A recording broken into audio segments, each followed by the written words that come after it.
Magandang araw mga tol, mainit ngayon ang pangalan ni Dimitri Bivol dahil tinalo niya ang Mexican undefeated na alaga ni Oscar De La Hoya. Marami ang nagsasabi ngayon kay Bivol na dumudurog daw ito ng Meksikano dahil tinalo niya si Canelo at si Gilberto Ramirez. May nababasa din ako sa comment na mahina daw sumuntok itong si Gilberto Ramirez. Pero makikita naman natin sa kartada ni Ramirez mga tol, lahat ng laban niya sa light heavyweight natapos sa knockout. Kaya naabot niya ang kartadang 44 wins 30 KOs. Kaya masasabi natin na may lakas din itong si Ramirez. Hindi lang talaga gumana ang estilo niya laban kay Dimitri Bivol. Samantala pagkatapos ng laban nagbigay ng payag si Dimitri Bivol. Maganda daw ang timing ni Ramirez pero sobrang bagal ng suntok. Nakikita daw ni Bivol ang bawat suntok ni Ramirez. Maganda ang timing na mabagal. Kaya 70% lang daw ni Bivol ang nagamit niya sa laban. Hindi daw ito masasabing best fight sa kanya dahil hindi pa nilabas ang buong potensyal. Maybe 70% he's slow. I see his punches. Matatandaan mga tol na sinabi din ni Dimitri Bivol, hindi daw siya nahirapan kay Canelo Alvarez. Normal na boxing lang daw ang naranasan niya kay Canelo, wala daw special sa kanilang laban. Ibig sabihin ni Bivol yung laban na naghahabol sana siya ng puntos at nahihirapan magpatama. Hindi niya ito naranasan kay Canelo at Ramirez dahil malaki ang lamang niya sa puntos.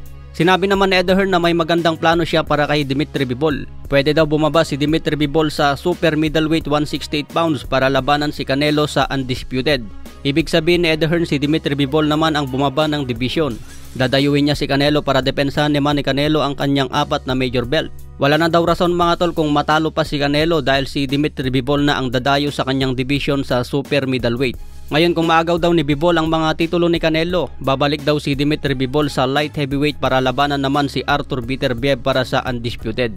Kung papayag umano si Bivol sa plano ni Eddie Hearn, pwede siya maging undisputed champion sa dalawang division. Kailangan lang niya talunin si Canelo sa 168 pounds at talunin si Artur Beterbiev sa 175 pounds. Pero tumawa lang si Dimitri Bivol sa plano ni Eddie Hearn mga tol. Ang gusto daw ni Bivol isunod niya agad si Artur Beterbiev habang nagpapahinga si Canelo dahil naoperahan ng kamay. Lumalaban si Artur Beterbiev under ng Top Rank at ESPN habang si Bivol naman under ng The Zone. Parehas Russian mga tol kaya magandang bakbakan ito sa 175 pounds. Sana maikasa ito ng dalawang promoter. Sa ibang banda nagbigay din ng payag si Errol Spence. Sinabi niya tinapon daw agad ang alagang kartada ni Ramirez laban sa pating. Ibig sabihin ni Errol Spence puro pakain lang ang kartada ni Gilberto Ramirez. Umabot sa 44 at walang talo dahil puro pakain ang kinakalaban. Ngayon tinapon daw kaagad sa isang pating na gaya ni Dimitri Bivol. Kaya napa-LOL na lang itong si Spence. Sa ibang banda naman Floyd Mayweather versus Deji sa November 13. Gaganapin ito sa Dubai.